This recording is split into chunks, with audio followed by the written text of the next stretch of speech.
glad you're here. I need someone with me tonight. I've just spent my entire evening walking lost through the haunted forest.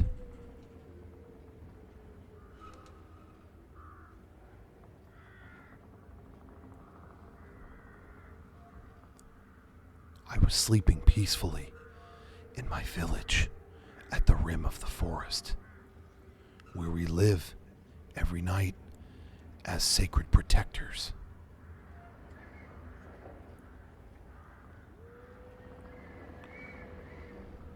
I rested peacefully in my bed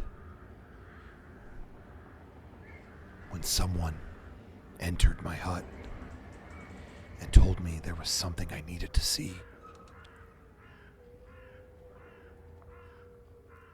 They took my hand and immediately pulled me out of my hut.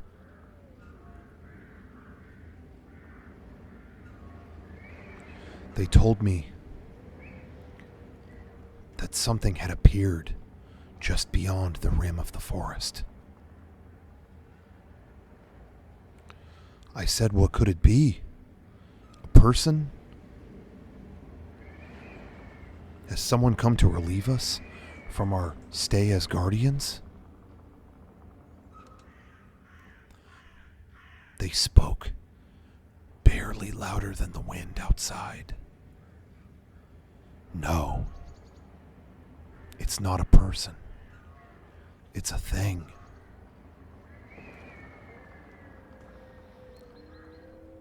We'd like you to take a look at it, since you have been protector of this haunted forest longer than anyone that we remember.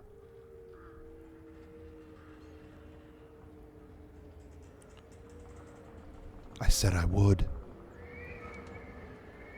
I collected my things into a pouch, and I made my way towards the rim of the haunted forest.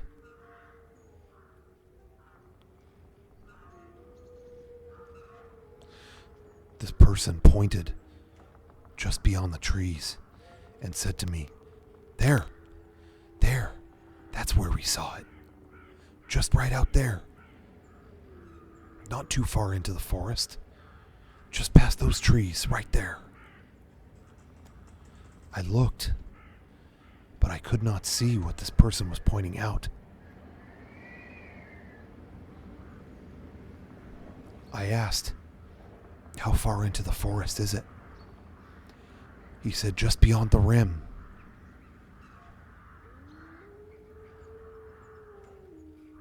I stepped closer and closer, closer still.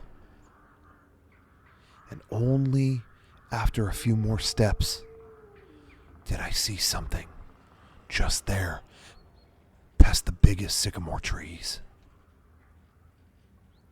It looked like resting on a stump of a tree that had been cut long ago, before my time.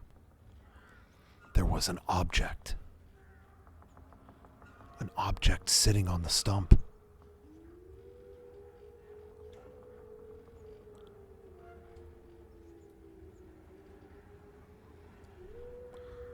When you've spent years looking at the same forest, the same trees, and the same beings of nature that lurk within,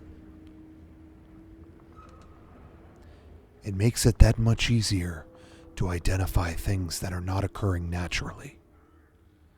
Things that are unusual make themselves known right away.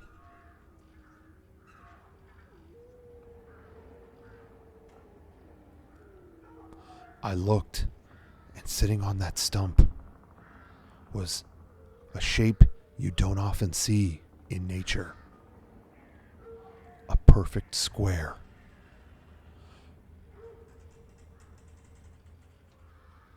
I stepped closer and noticed it was not a square, but a rectangle, still perfectly straight on every side.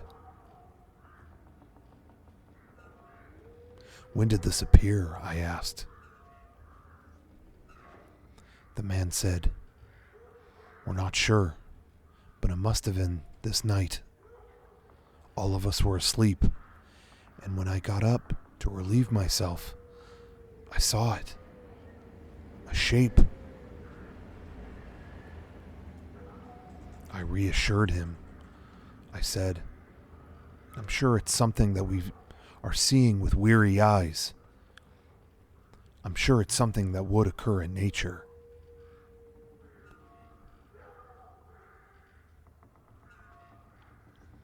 Knowing this forest better than anyone in my group, I decided I would take a look at it myself.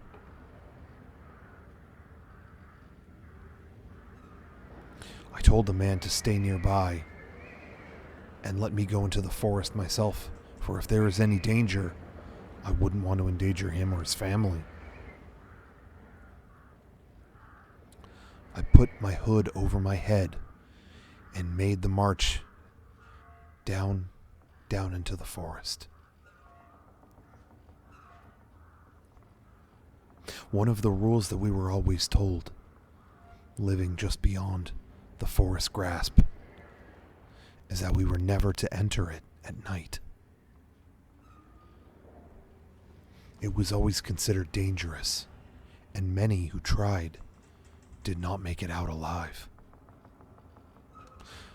Some people say that entering the forest without a light source was like entering a maze, and many did not find their way out.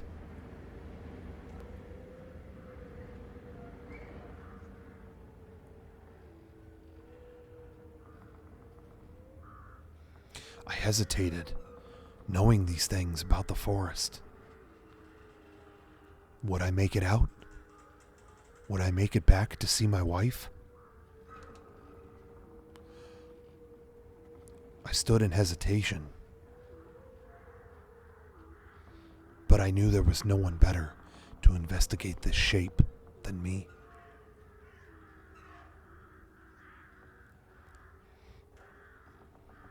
I considered it a sacrifice to keep the peace in my village and among the others living in it.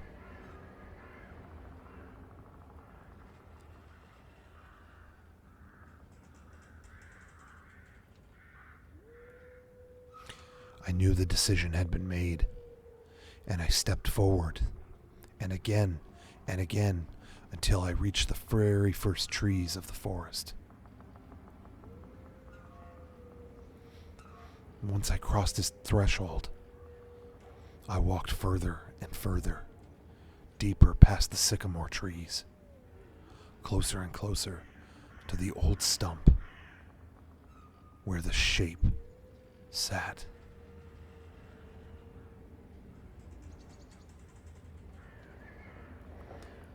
As I walked closer to the stump, the image became clearer, the object closer. It was definitely rectangular, smooth from each side, no imperfections. As I walked closer, I realized this was something intentionally placed. It sat perfectly centered, perfectly placed in the middle of the stump.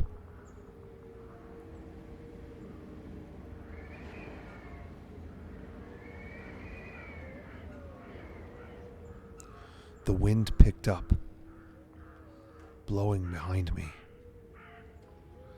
It felt as though the closer I got to the object, the colder the wind became.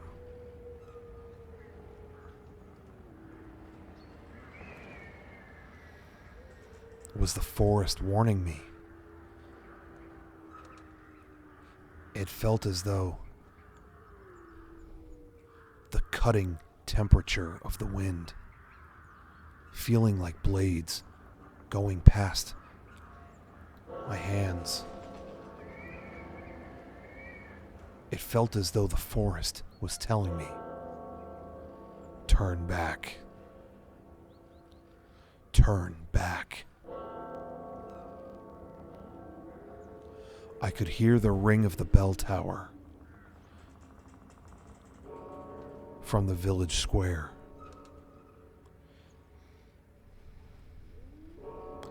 I was too far from the village and too deep into the forest to turn back. But I hesitated, wondering, did someone in the forest try to send me a message? Did someone in the village figure out what this object was?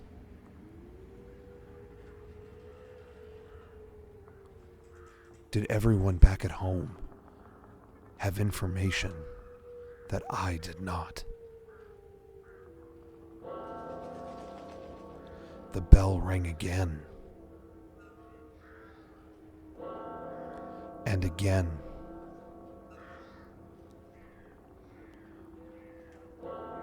I started to feel fear, wondering if they were trying to tell me I had made a mistake.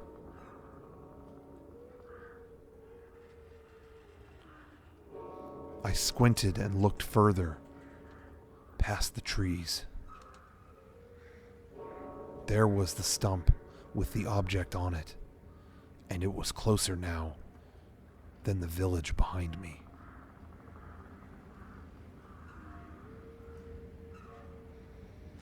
I knew I had already made my decision, and there was no going back, no matter what the villagers knew. I waited for the bell to ring again.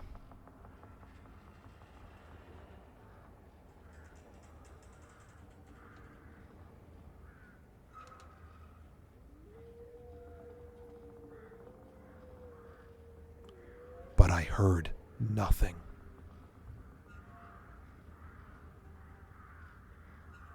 In our village, when there is cause for concern, we are told to ring the bell for 3 complete sessions.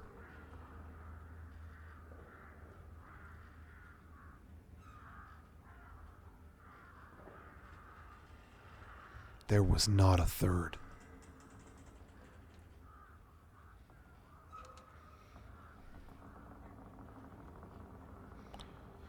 Perhaps they don't know about our rituals, and I should have stayed there to tell them proper operations. Or perhaps something cut the message short.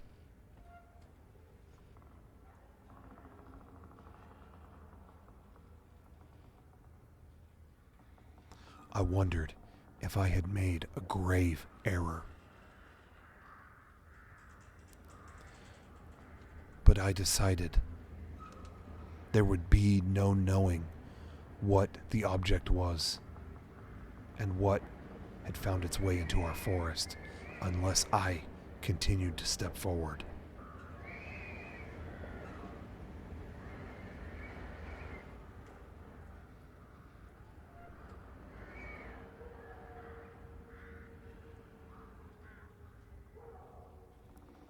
I walked further still.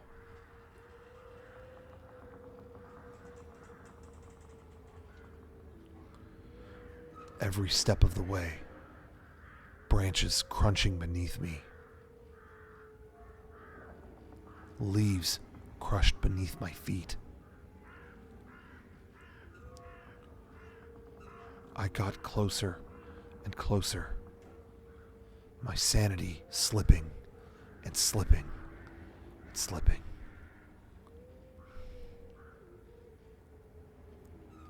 What was happening to my family at home? What would happen to me?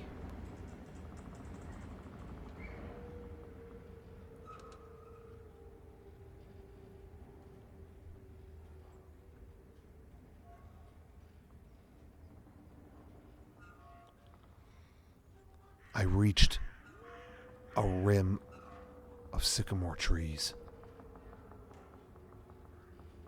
almost as if They were circling the stump that had the object upon it. I walked to the rim of the trees and looked at them. It almost felt like they were all staring at the stump in the center of the circle. Almost like they were expecting it to speak, to perform, to tell them something.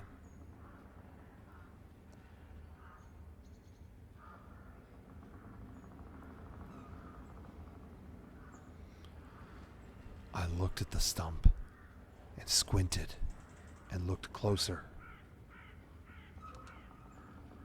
The object was a book.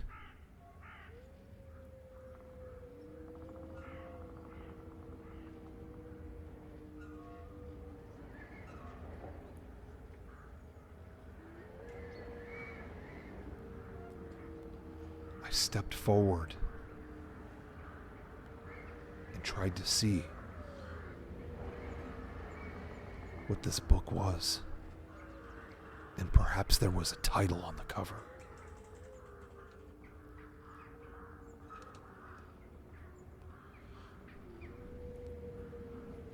The closer I looked, inching forward, I noticed it was in a foreign language.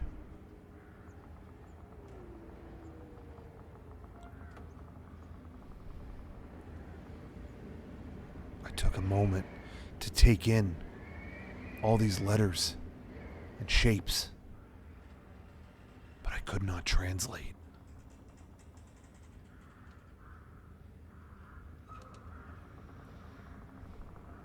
If I stepped much further, I would soon be in the circle the sycamore trees were all gathered around.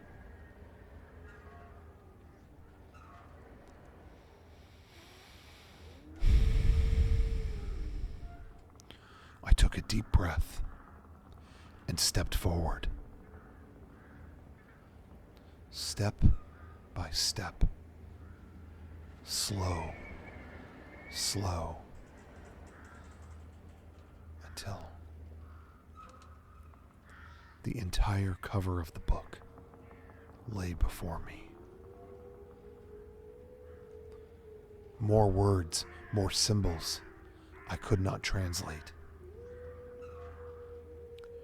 I knew there was only one thing that I had to do that would solve the current confusion. I needed to pick up the book. I took another step towards the stump, and another, and another. I stood in front of this wooden platform and extended my hand to reach the book.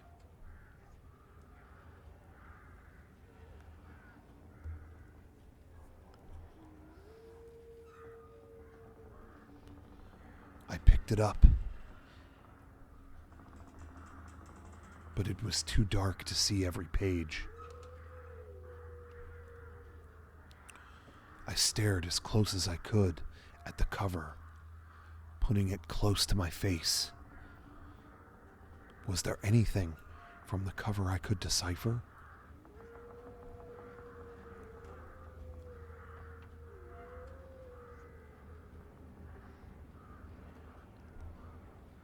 The only thing that I could read were numbers. Numbers written on the corner of the text. 2005 dash 2020.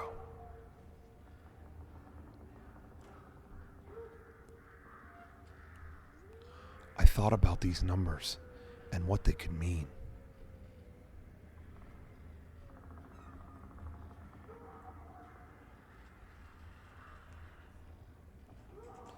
And then the gravity of the situation hit. I realized those numbers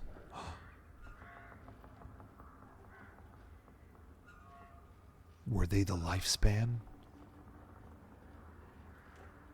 of me? Was it the epitaph on a gravestone? 2005 to 2020.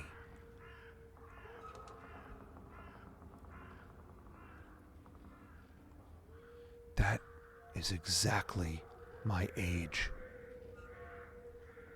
Was this book telling me that tonight would be the end of my life?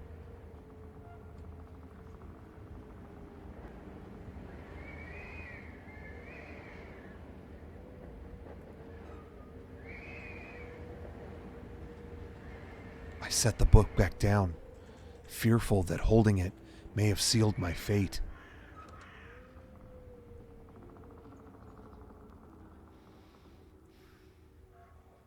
My own mortality was at stake, and fear took over.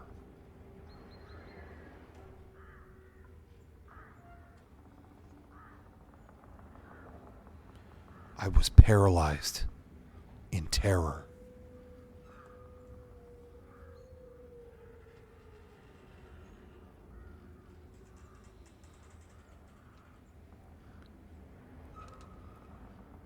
But then I thought to myself, I've already picked up the book and discovered the book and read its cursed numbers. My fate was most likely already sealed.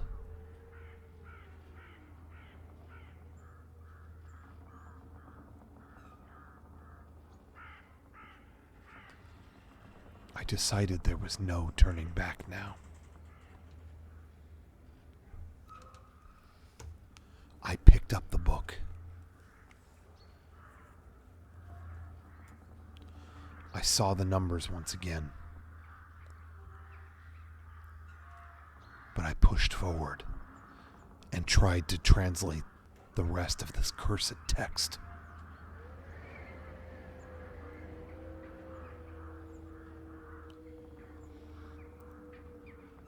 I did my best to remember all I had been taught in my schooling and teaching in the village.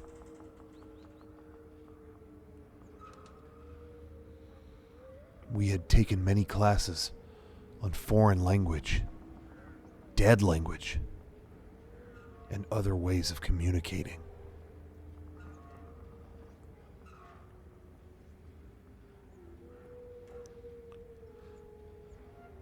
I decided to give it another try. I looked at the symbols, and I noticed the symbols were together in basic formations. Suddenly inside, I had a spark of courage, and I thought I could translate the texts.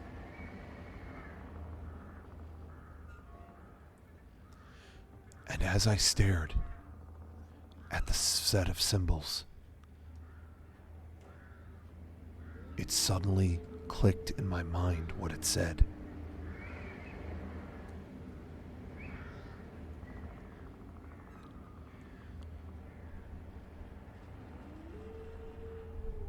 The symbols on the book said, "The 15-year history."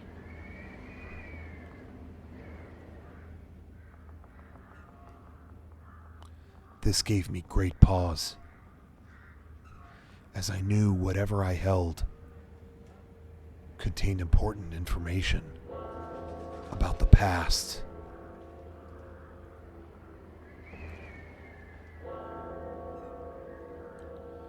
The bells ring again, almost as if the village received a sort of sign that I had read the cursed words.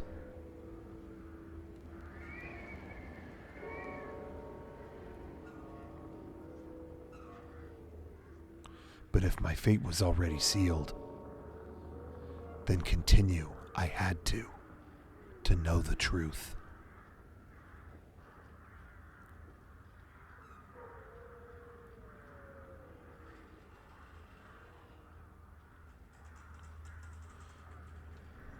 I read another line of text on the cover of the dark tome.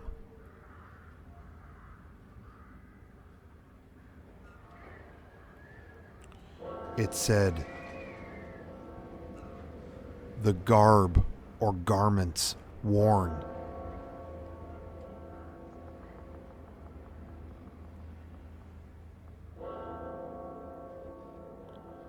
garb or garments worn."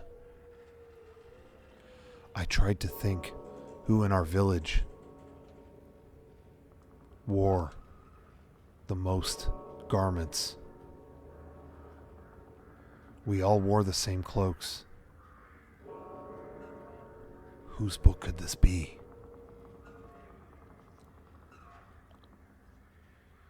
And only then I saw that at the bottom of the tome there were 3 names written, and the longer I stared at them, those names became clear.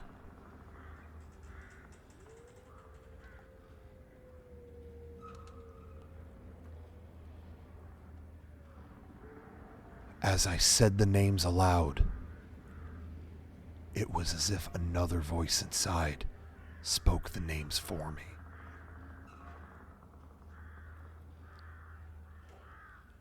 Oh, John. Kashuka. Nochi.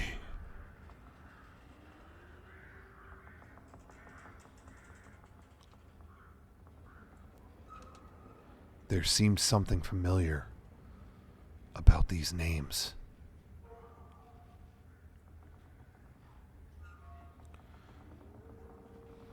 But I could not read any further, for there was no light in the center of the sycamore trees. I walked further and further into the forest, perhaps to catch the moonlight from the full moon above.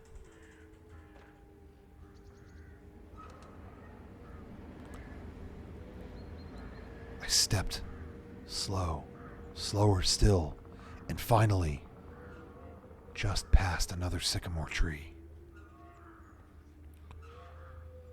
Through the break of the branches above, I caught the moonlight just perfectly.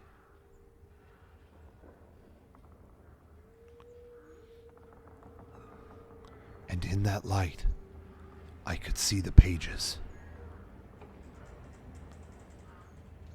And everything became much, much clearer.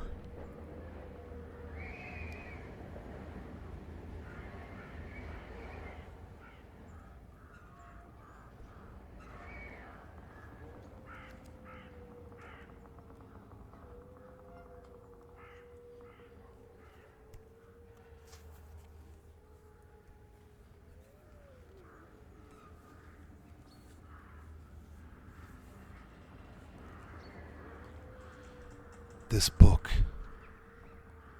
these scriptures,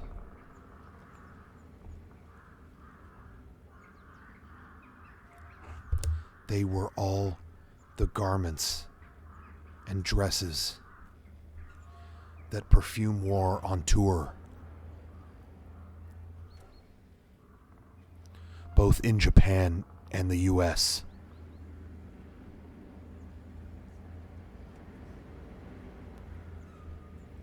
I decided to flip further through the sacred pages.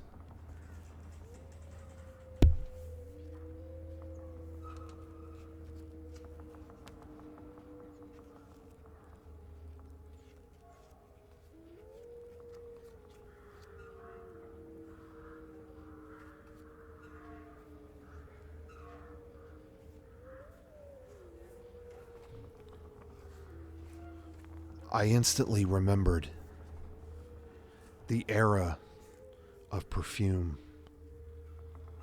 that many of my friends got into the group. The level 3 era.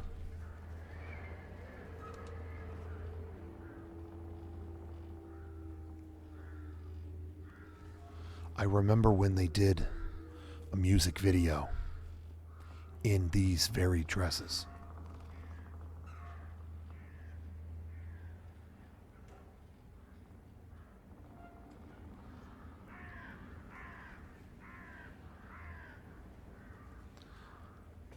This was the very same music video that Kashuka did not have her usual bangs and sported a different hairstyle instead. Many in my village expressed concern, and seeing this page took me back to a time of such uncertainty.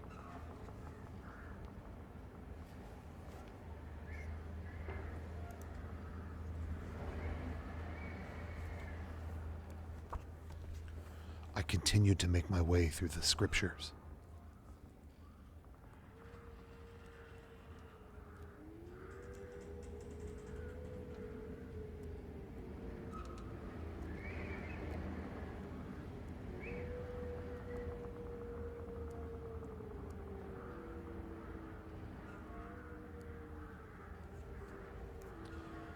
I remember seeing Perfume for the first time at their first American show. It was in Los Angeles, and they wore these dresses.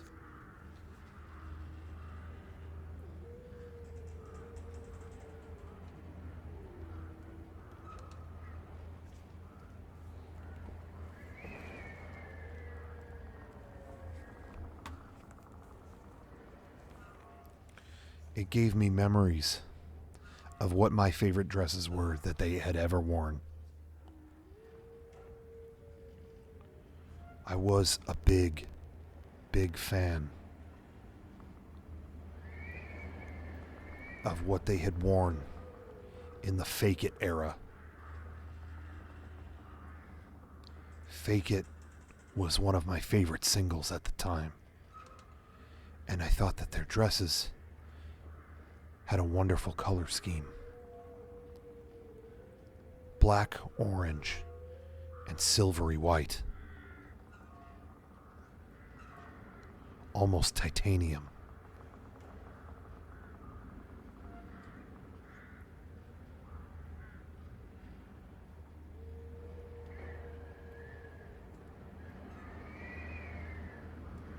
I was surprised that the music video didn't have them in the outfits from the cover of the single.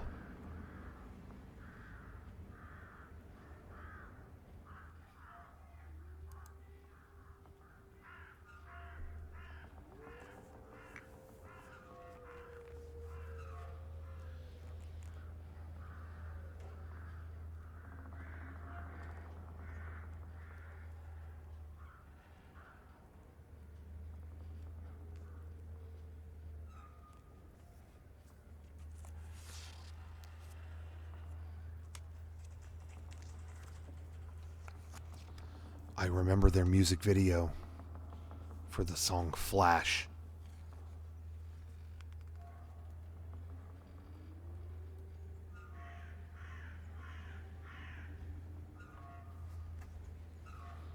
I remember being impressed by the choreography and the lighting in the video reminded me of Mark Romanek's work.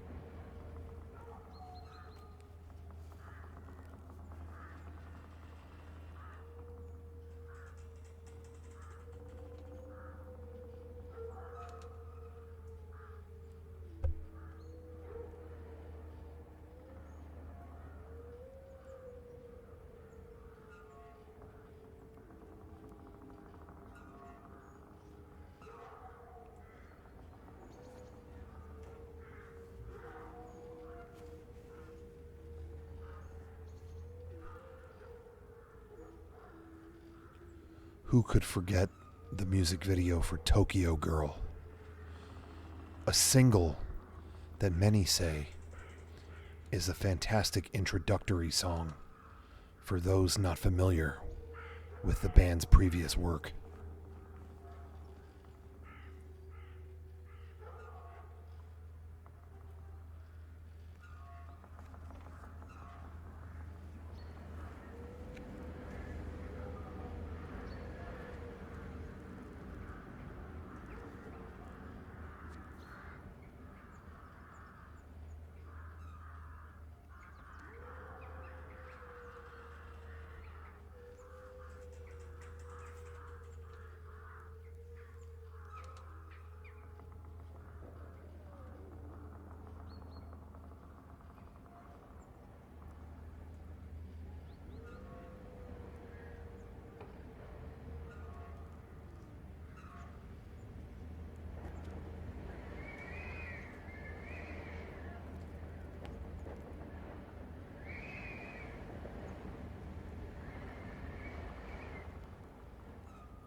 Fuck!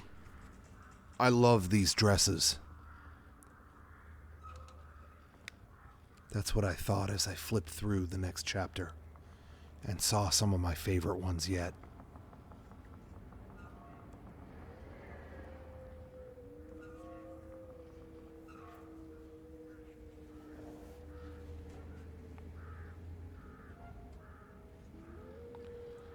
The Futureprobe tour.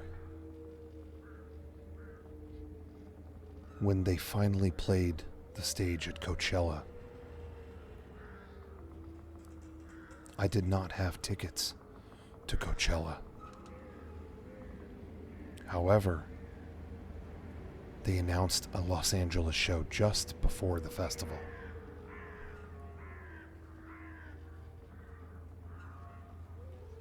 I thought the Futureprobe outfits were among the most creative and reminded me of a type of uniform from another time yet to pass.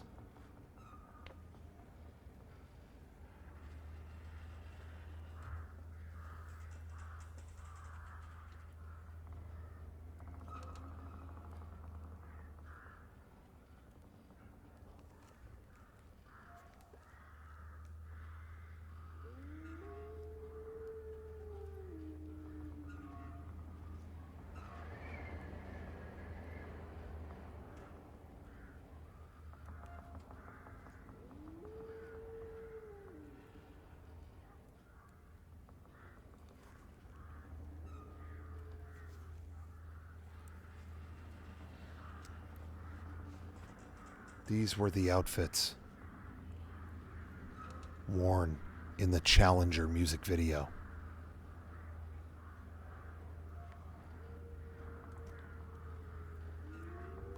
I liked the feathery accents as they glide through the air in the music video.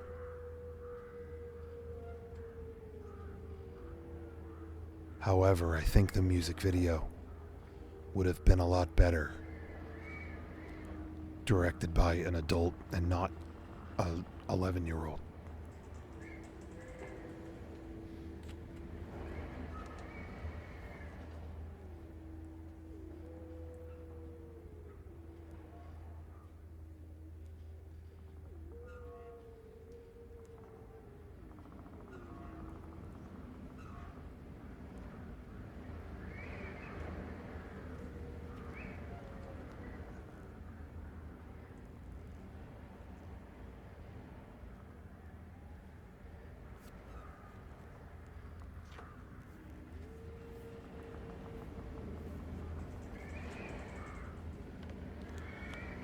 Who could forget when they did the single Mirai no Museum for an anime film and they dressed up like cute detectives?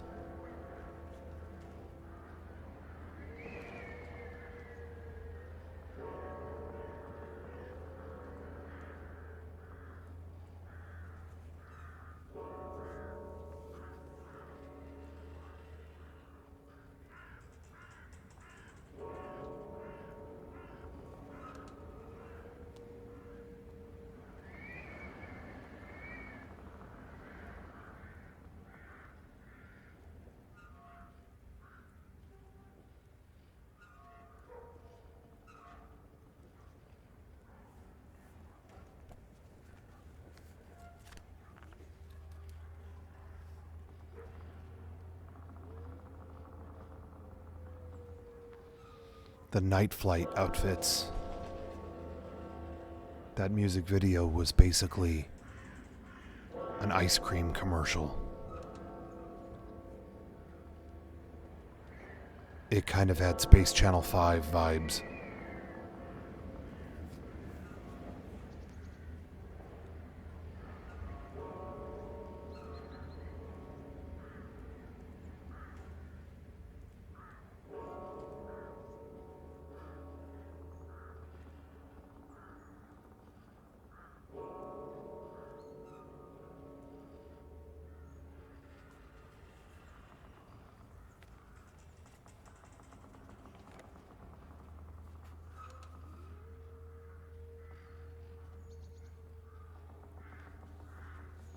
The Spring of Life music video.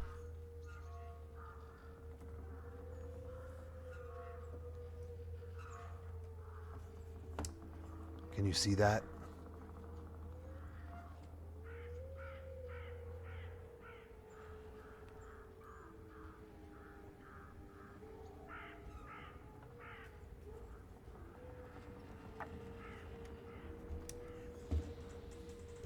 That was when they pretended to be robots, and their costumes had LEDs in them that got real hot.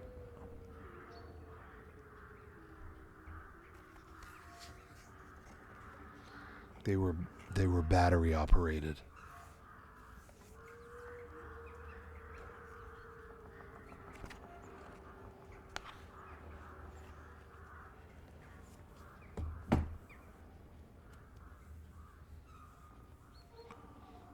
I decided I liked this book very much.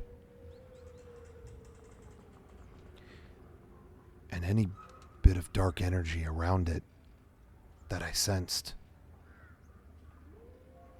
was of my own imagination.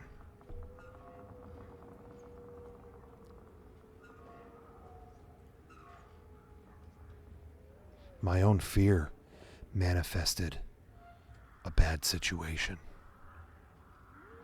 when in truth, the book was an absolute good. Perhaps there was a lesson to be learned from this. Something I could tell the village. I decided to wrap the book up in my bag and take it with me back to the village.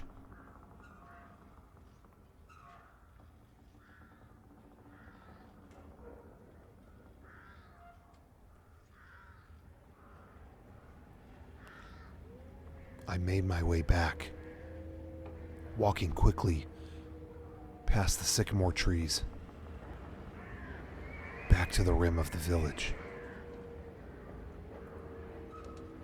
I could see our huts getting closer and closer. The wind whipping past me like knives, just as it did before, only maybe even colder.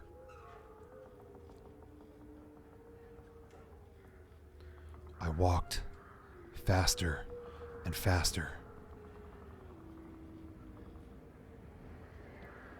I stopped and turned and looked around.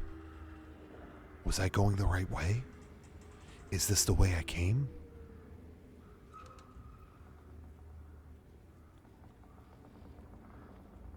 I feared I had been turned around.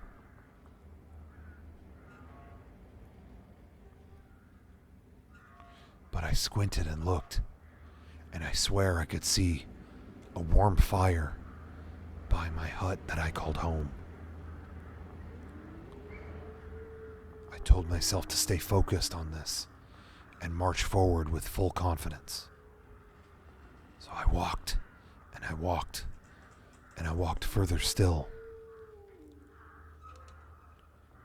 until finally I moved past another shrub and walked around another sycamore tree. And then I found, there it was, the rim of the village laying before me.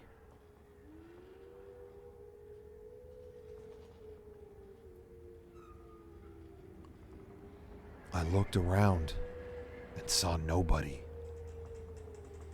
But there was a fire outside my hut, a fire that I did not start myself.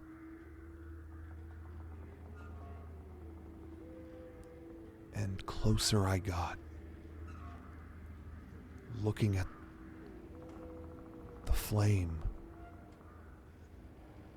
But what was past this flame?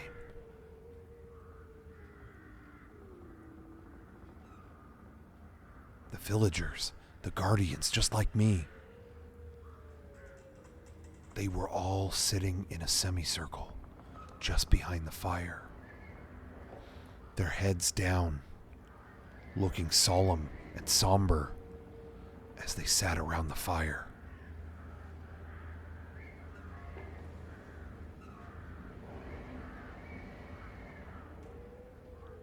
A rim of villagers sit just past.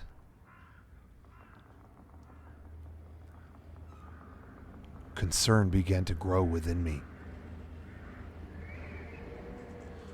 These villagers, these guardians, they look upset.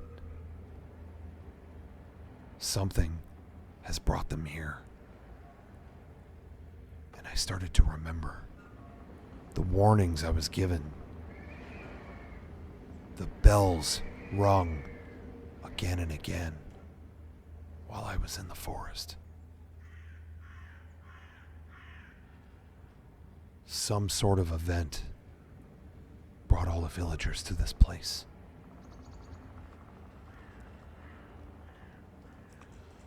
I walked towards the fire, closer, closer to the hut that I called home,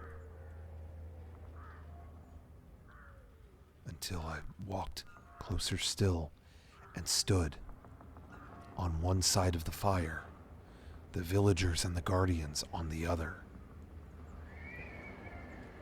And in the light of the fire, I presented it to them.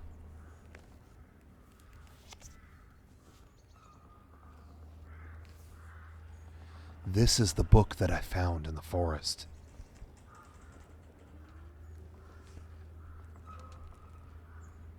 This is all that it was. The dresses that they wear,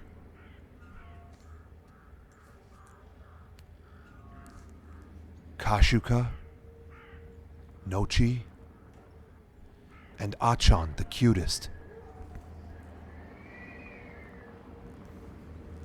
There is nothing to fear.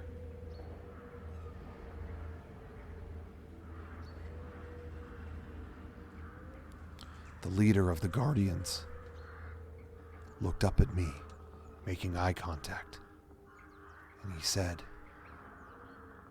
"That's just it. It's about the banned perfume."